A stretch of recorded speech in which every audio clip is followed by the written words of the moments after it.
పిల్లలు అందరూ ఉన్నారర్రా? ఉన్నాం తాతయ్య.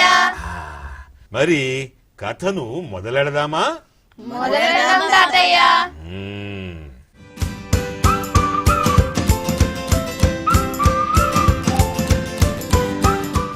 ఏదో అనుకోని విధంగా తొందరలో రాజు తీసుకున్న నిర్ణయం పొరపాటని జనమంతా కలిసి ఫరోకు నూరిపోశారు.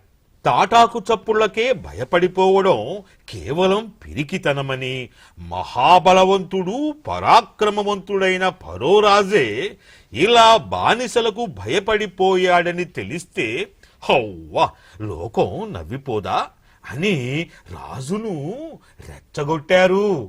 అయ్యయ్యో, ఇదేంటి కథ మళ్ళీ అడ్డం తిరిగేట్టు ఉంది. ముందే ఫరో పెద్ద మూర్ఖుడు, అహంభావి కదా. మరి తనను ఈ విధంగా రెచ్చగొడితే ఇక ఊరుకుంటాడా? భలే ఊహించావు స్వరూప. సరిగ్గా అదే జరిగింది. వెంటనే ఇశ్రాయేలీయులు ఎక్కడి వరకు వెళ్లారో వాళ్ల ఆచూకీ కనుగొనమని చెప్పాడు. ఇంకా వాళ్లంతా తన దేశం సరిహద్దులు దాటలేదని, ఎర్ర సముద్రం ఎడారిలో చిక్కుబడిపోయి ఉన్నారని తెలుసుకున్నాడు. వీరావేశంతో వికటాట్టహాసం చేశాడు. తన సైన్యాన్ని, రథాలను సిద్ధం కమ్మని చెప్పాడు. వెంటనే ఇశ్రాయేలీయులందరినీ పట్టి బంధించి వెనక్కి తేవాలని ఆజ్ఞాపించడమే కాదు, తను బయలుదేరాడు. అంటే ఫరో రాజు మళ్లీ వారిని బంధించి వెనక్కి తెస్తాడా తాతయ్య? ప్రతీకారంతో రగిలిపోయే అతను వారిని ఎన్ని ముప్పతిప్పులు పెడతాడో కదా.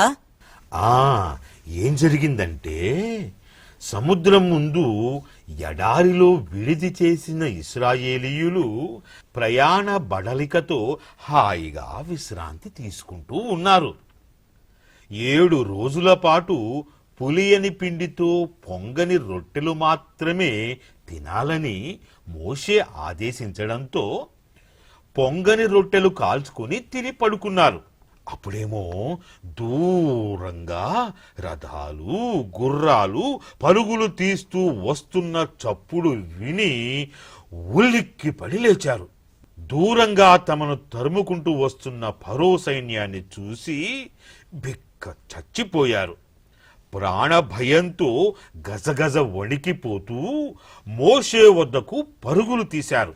దేవుడా అంటూ చెప్పిన పని చేసుకుంటూ, వారు పెట్టింది తినుకుంటూ బానిసలుగానైనా బతుకుతున్న తమను అనవసరంగా బలి తీసుకోవడానికి ఇలా వెంటబెట్టుకుని తెచ్చావా అని మోషే అహరోనులను తిట్టడం మొదలుపెట్టారు.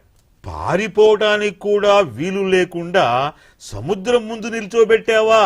మా ఉసురు నీకు తప్పక తగలకపోదు అంటూ శాపనార్థాలు పెట్టసాగారు. అయ్యయ్యో, వారి కోసం ఇంత చేస్తే ఇప్పుడు మోషేకు అందిన బహుమానమిదా? అయినా దేవుడు తమకు తోడుగా తమతోనే ఉన్నాడనే విషయాన్ని వారు మరచిపోయారా తాతయ్య? భలే మాట చెప్పావు చిన్న తల్లి. అయితే ఏం చేస్తాం? ఈ లోకం తీరే అంతా బాగున్నంతసేపు ఆనందంతో గంతులేస్తాం. రవ్వంత కష్టం రాగానే ఆడిపోసుకుంటాం, తిడతాం, శాపనార్థాలు పెడతాం. సరే, ఎదురవబోయే ప్రమాదాన్ని మోషే పసిగట్టాడు. ఇప్పుడు తాము ఫరో చేతికి చిక్కితే నల్లుల్లా నలిపేయడం ఖాయం. ఒకవైపు ఎడారి, మరోవైపు సముద్రం. ఎటు వెళ్లి దాక్కుందామన్నా వీలు లేదు. ఏం చేయాలో పాలుపోలేదు. అంటే ముందు నొయ్యి వెనుక గొయ్యి అన్నట్టుంది కదా తాతయ్య? అవునరా, అలాగే అయిపోయింది ఇశ్రాయేలీయుల పరిస్థితి. అయితే మోషే ఇశ్రాయేలీయులతో ఏం చెప్పాడో తెలుసా? ఏం చెప్పాడు తాతయ్య? సాగిలపడి ప్రభువును ప్రార్థించమన్నాడు. అయితే మోషే ఏం చేశాడో తెలుసా? ఏం చేశాడు తాతయ్య? సాగిలపడి ప్రభువును ప్రార్థించాడు. తమను ఫరో బారి నుండి ఎలాగైనా కాపాడమని ప్రాధేయపడ్డాడు. అప్పుడు యావే ప్రభువు మోషేతో ఇలా అన్నాడు, నేనే కదా వారిని ఇక్కడి వరకు నడిపించింది. మరి ఇప్పుడు నేను వారిని కాపాడలేనా? నా పైన ఈ ప్రజలకు విశ్వాసము లేదా? వారి గురించి నీవు నాకు మొరపెట్టడం ఎందుకు? వెళ్ళి వారిని ధైర్యంగా ఉండమని చెప్పు అని ఆదేశించాడు. మోషే వారికి ఏమని ధైర్యం చెబుతాడు తాతయ్య? వారి కళ్ళ ముందే చావు తరుముకుంటూ వస్తుంటే వాళ్ళు మోషే మాటల్ని నమ్ముతారా తాతయ్య? ఆ నమ్ముతారు, ఎందుకంటే అవి దేవుని మాటలు కదా. అలాగే మోషే దేవుడు చెప్పమన్న మాటలను ప్రజలకు చెప్పి ధైర్యంగా ఉండమన్నాడు. అప్పుడు ఇశ్రాయేలీయుల బలగానికి ముందున్న యావే దూత వారి వెనుకకు వచ్చి నిలిచాడు. మేఘస్తంభం కూడా వారి వెనుకకు వచ్చి నిలిచింది. వెంటనే ఐగుప్తీయులకు దారి కనపడకుండా చీకటి కమ్మేసింది. ఇశ్రాయేలీయుల ముందు వెలుగు ప్రసరించింది. ఐగుప్తీయులు ముందుకు కదలలేక అక్కడే ఆగిపోయారు. అప్పుడు యావే మోషేను సముద్రము మీదికి తన చేతిని చాచమన్నాడు. మోషే చేయి చాచగానే సముద్రపు నీరు సుడులు తిరుగుతూ 2 పాయలుగా చీలిపోయింది. సముద్ర గర్భం మీదికి బలమైన గాలి వీచి ఆ తడినంతా ఆరిపోయేటట్లు చేసింది. అప్పుడు పొడి నేల ఏర్పడి మధ్యలో దారి కనపడింది. జరుగుతున్న అద్భుతాన్ని ఇశ్రాయేలీ ప్రజలు కళ్ళప్పగించి చూస్తున్నారు. భలే భలే, దేవుడు గొప్ప అద్భుతమే చేశారు కదా తాతయ్య. సముద్రం 2గా చీలిపోయి మధ్యలో దారి ఏర్పడడం అంటే మాటలా? అవును, కాని వాళ్ళు అద్భుతాన్ని చూస్తూ అలాగే ఉండిపోతే ఎలా? వెనుక ఫరో రాజు పొంచి ఉన్నాడు కదా. అవును. అయితే గాఢమైన చీకటి వారిని నిలుపుదల చేసింది. కాబట్టి వారు ఉన్న చోటే ఆగిపోయారు. దేవుడు అప్పుడు ఇశ్రాయేలీయులను సముద్ర దారిలో ముందుకు కదలమని చెప్పాడు.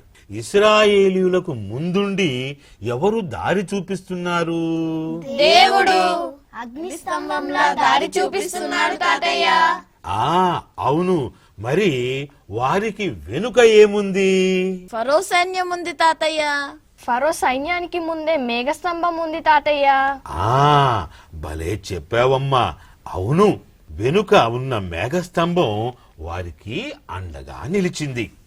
వారు అలా ముందుకు కదలగానే మేఘస్తంభం కూడా వారి వెనుక కదలి వెళ్ళింది. అలా వారు సముద్రము మధ్యకు చేరుకోగానే ఇక్కడ ఫరో రాజు సైన్యము ముందు వెలుతురు విచ్చుకోసాగింది. ఇక ఫరో సైన్యం ఆలస్యం చెయ్యలేదు. ఫరో రాజు వెంటనే తన రథములతో అంగబలముతో ఇశ్రాయేలీయులను వెంబడిస్తూ సముద్రంలో ప్రవేశించాడు.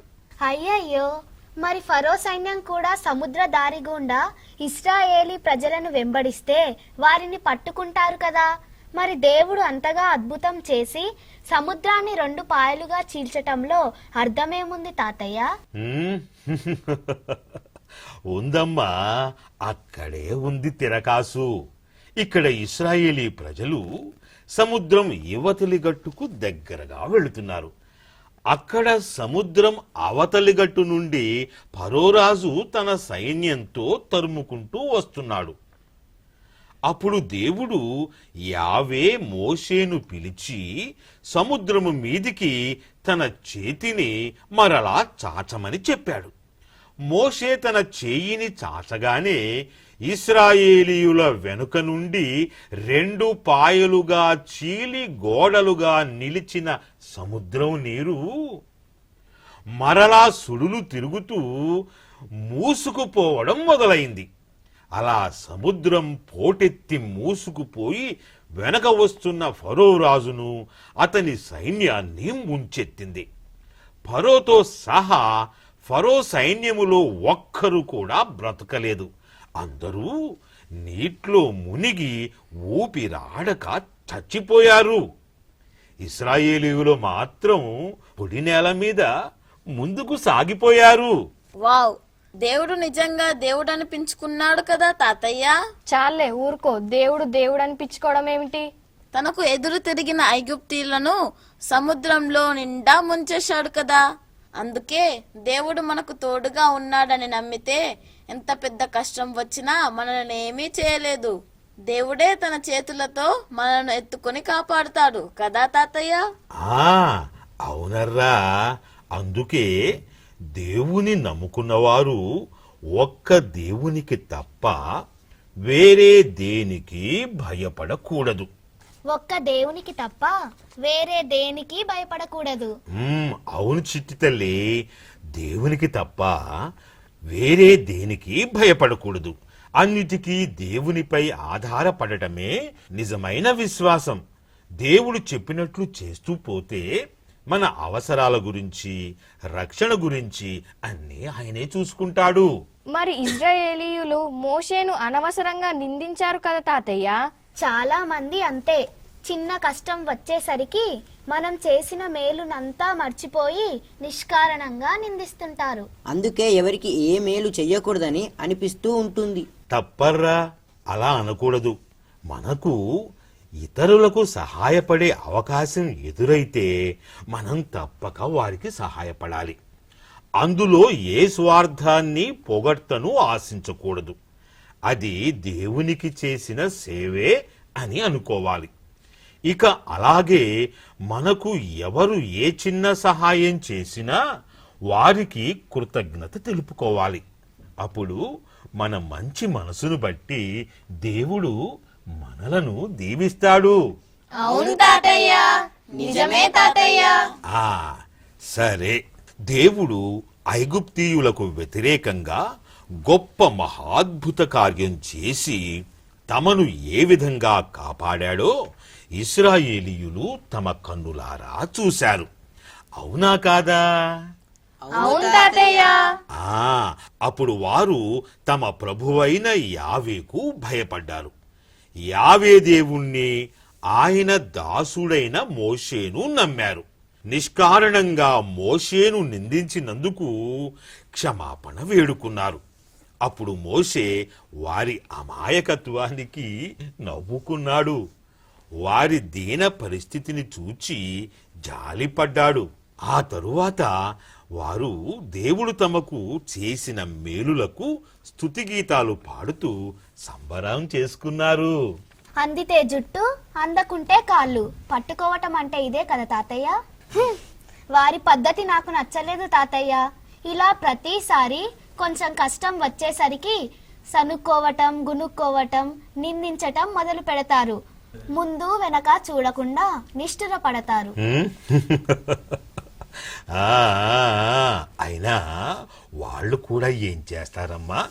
కొన్ని వందల ఏళ్ల నుండి ఐగుప్తీయుల దాస్యంలో మగ్గుతూ ఏదో వారి దయాదాక్షిణ్యాల మీద ఆధారపడి కలో గంజో తాగి బతుకు ఈడుస్తున్నారాయే. ఇప్పుడు ఏకంగా తమ ప్రాణాలకే ముప్పు వస్తుందేమో అనే భయంతో అలా మాట్లాడారు అంతే. అణగారిపోయిన వారి మానసిక పరిస్థితే వారితో అలా మాట్లాడించింది అంతే. మోషే కూడా వారి పరిస్థితిని అర్థం చేసుకున్నాడు. కాబట్టే వారి కోసం దేవుణ్ణి ప్రార్థించాడు. ఒక గొప్ప అద్భుతాన్ని ఇశ్రాయేలీయులు చూడగలిగారు. అంటే ఇక కష్టాలన్నీ తొలగిపోయినట్లే కదా. ఇక వారు హాయిగా దేవుడు చూపే ప్రాంతానికి సుఖంగా చేరుకుంటారు కదా తాతయ్య. చేరుకుంటారు. తొందరెందుకు? ముందుంది ముసళ్ళ పండుగ. ఆ విషయం గురించి ఈసారి చెప్పుతాను గాని ఈరోజు ఇంతవరకు చాలు. ఇక మనం మన ఇళ్లకు వెళదాము, సరేనా? అలాగే తాతయ్య.